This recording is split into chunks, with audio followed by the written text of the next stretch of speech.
के गांव में एक गरीब ब्राह्मण दंपति रहते थे।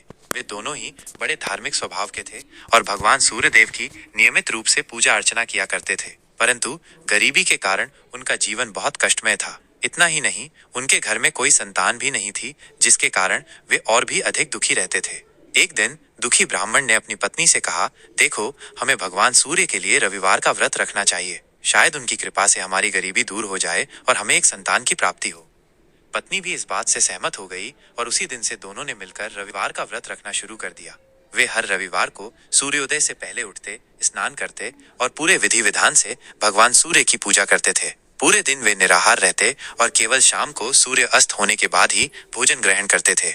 वे नियमित रूप से रविवार व्रत की कथा सुनते और भगवान सूर्य के मंत्रों का जाप करते थे।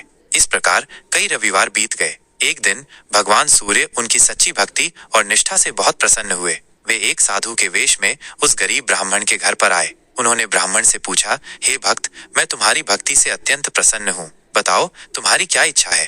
ब्राह्मण और उसकी पत्नी ने उस साधु को प्रणाम किया और अपनी गरीबी और निसंतान होने का दुखड़ा सुनाया। साधु ने उनकी बात ध्यान से सुनी और उन्हें आशीर्वाद देते हुए कहा, तुम दोनों इसी प्रकार नियमित रूप से रविवार का व्रत करते रहो। भगवान सूर्य तुम्हारी सभी मनोकामनाएं अवश्य पूरी करेंगे। कुछ समय बीतने के बाद ब्राह्मण की पत्नी गर्भवती हुई और उसने एक सुंदर और स्वस्थ पुत्र को जन्म दिया। धीरे धीरे उनके घर से गरीबी भी दूर हो गई और वे सुख और समृद्धि से अपना जीवन यापन करने लगे।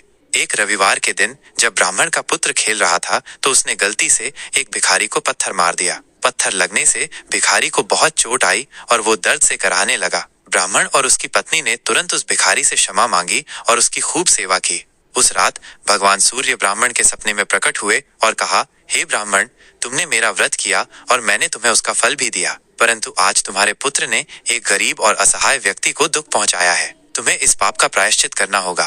ब्राह्मण यह सुनकर बहुत डर गया और उसने भगवान सूर्य से पूछा कि उसे इस पाप से मुक्ति पाने के लिए क्या करना चाहिए। भगवान सूर्य ने कहा, तुम हर रविवार को गरीबों और जरूरतमंदों को भोजन कराओ। ऐसा करने से तुम्हारे पुत्र द्वारा किए गए पाप धुल जाएंगे। ब्राह्मण ने भगवान सूर्य की आज्ञा का पालन किया। वो हर रविवार को गरीबों को भोजन कराता और उनकी सेवा करता। धीरे धीरे उसके पुत्र का स्वभाव भी बदल गया और वह एक दयालु और परोपकारी व्यक्ति बन गया। इस कथा से हमें ये शिक्षा मिलती है कि भगवान सूर्य की भक्ति और रविवार का व्रत करने से सभी प्रकार की मनोकामनाएं पूर्ण हो सकती हैं। लेकिन हमें हमेशा दूसरों के प्रति दयालु और संवेदनशील रहना चाहिए और कभी भी किसी को दुख नहीं पहुंचाना चाहिए।